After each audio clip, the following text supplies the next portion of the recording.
Hello students. सो आज से हम अपना कैपेसिटर पोर्शन स्टार्ट करने जा रहे हैं। ठीक है। सो यहाँ पे ना कैपेसिटर होता क्या है। देखिए, कैपेसिटर एक डिवाइस होता है जो कि चार्ज को स्टोर करता है। ओके। सो यह capacitor is a device which is use to store a charge. ठीक है। आपने देखा होगा जो घर पे जो पंखे वगैरह लगे रहते हैं ना, उसमें फैंस में आपने देखा हो कंडेंसर लगा रहता है। जानते होगे ना कि पंखों में कि कंडेंसर ही लगा रहता है। तो एक्चुअल में वो कंडेंसर ही कैपेसिटर होता है। ठीक है।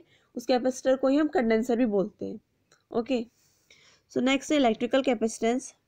देखिए, कैपेसिटेंस क्या होता है। देखिए, जो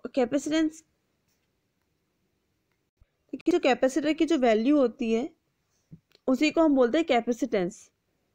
ओके। देखिए, जैसे मान लो मैंने बोला कि एक कैपेसिटर है विच इज 0.4 माइक्रोफैरेड का। ठीक है।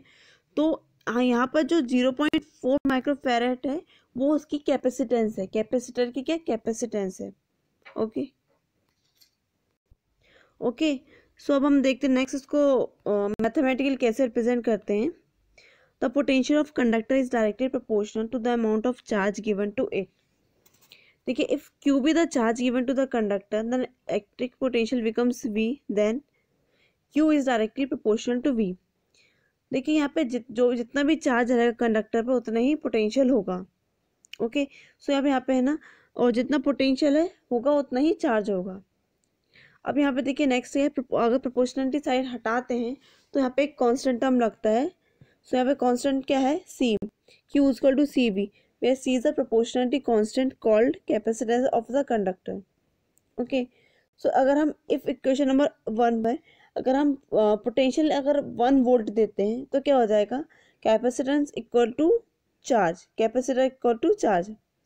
सो thus capacitance of a conductor is an numerical equal to the charge required to the potential of the conductor by unity. अगर हम पोटेंशियल 1 दे, अगर हमने पोटेंशियल की वैल्यू रखी, पोटेंशियल इक्वल टू 1 वोल्ट लिया, तो क्या हमारे जो कैपेसिटेंस ऑफ अ कंडक्टर और जो चार्ज है वो क्या दोनों न्यूमेरिकली इक्वल हो जाएंगे। ठीक है। फ्रॉम इक्वेशन नंबर फर्स्ट हम इक्वेशन नंबर फर्स्ट को ऐसे भी लिख सकते हैं, C is equal to Q upon V and also called as.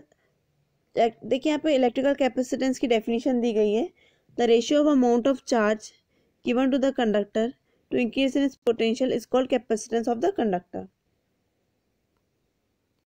and that is a definition of electrical capacitance। okay।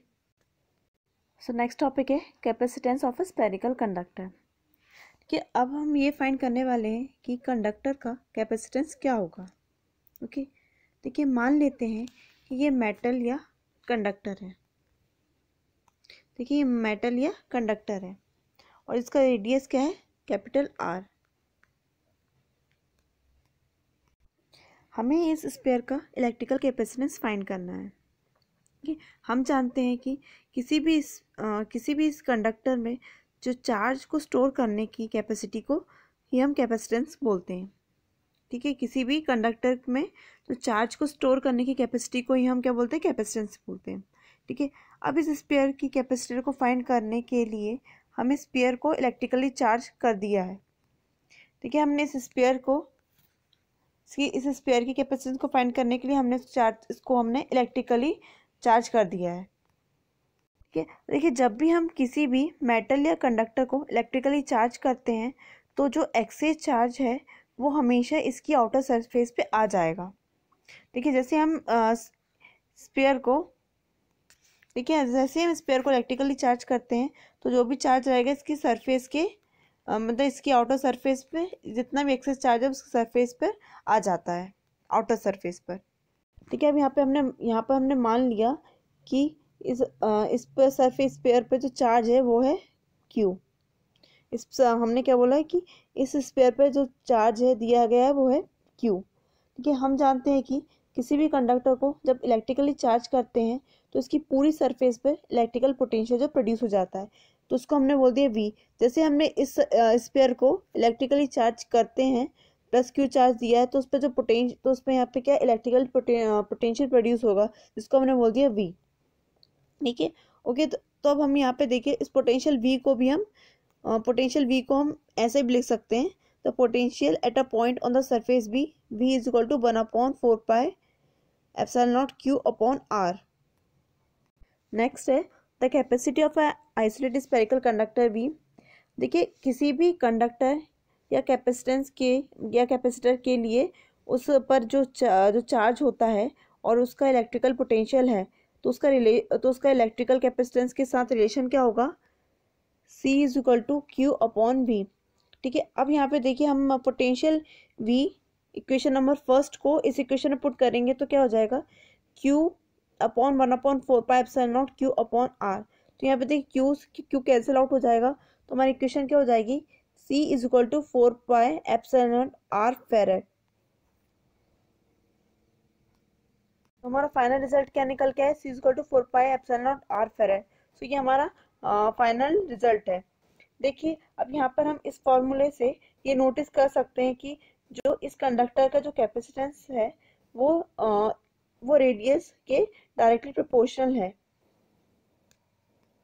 यानी कि हम सिंपली कह सकते हैं कि किसी भी कंडक्टर का जो साइज जितना ज़्यादा होगा, तो उसकी इलेक्ट्रिकल चार्ज उसको इलेक्ट्रिकल चार्ज स्टोर करने की कैपेसिटी भी उतनी ज़्यादा होगी।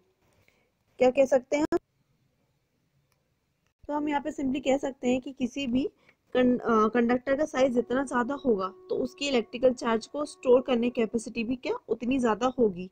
सो यहाँ पे क्या है, C is directly proportional to radius. So हमें जो फाइनल रिजल्ट निकल गया, C is equal to 4 pi epsilon naught R। तो इस फॉर्मूला को यूज़